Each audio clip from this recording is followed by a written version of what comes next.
No one knew that I was a sex addict until the company's team building exercise. I had forgotten to bring my medicine along for that night and was assigned to a tent with a male colleague. I was in tears as I climaxed right before his eyes, and now that there was no turning back, my impulses spiraled further away from control. No one knew that I was a sex addict until the company's team building exercise. I had forgotten to bring my medicine along for that night and was assigned to a tent with a male colleague. I was in tears as I climaxed right before his eyes, and now that there was no turning back, my impulses spiraled further away from control. Due to my addiction, my heart had been pounding the moment the supervisor came and told us we were staying the night at the hot springs.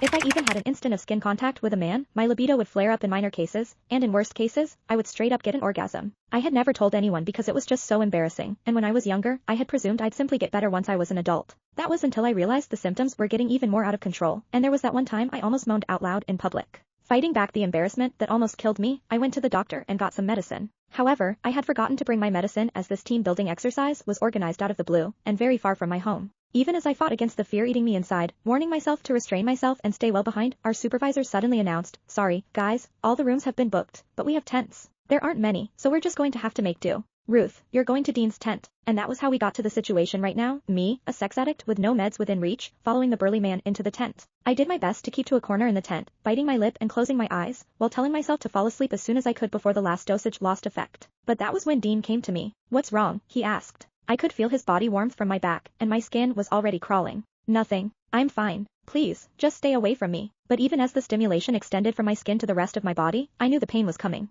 I checked my phone and only saw that it was midnight, 6 hours since I had last taken my pills. It was losing effect soon. Soon, my whole body was shuddering, while there was a warm stream gushing out between my legs. I kept my head buried between my legs and did my best not to look at Dean. People would mock me for being a skank if they noticed my condition, and I couldn't bear to stay in the company at that point. Meanwhile, Miles Hendricks, the other colleague in the tent, was already snoring out loud. I kept clenching my knuckles, my own nails digging into my palm. The pain calmed me somewhat, and I told Dean, "Sorry, I'm not distancing myself. I'm just not feeling well." Never could I have expected Dean to move toward me without another word, reaching out with his large, warm palm and pressing it over my forehead. Even as he held his palm steady, I found myself staring at his chest and nothing else. I could also see that distinct collarbone and chiseled chest under his shirt. I seemed to tighten at the very next second and orgasmed amid my embarrassment, and the ensuing moan could barely be stifled. Worst of all, I was trembling even worse after I orgasmed, and Dean could clearly feel me shaking. "That's strange. Why are you so flushed? You don't even have a fever," he murmured, not giving up feeling my forehead and cheeks just then. I trembled even more and turned my face away, but it was the back of the tent right behind me.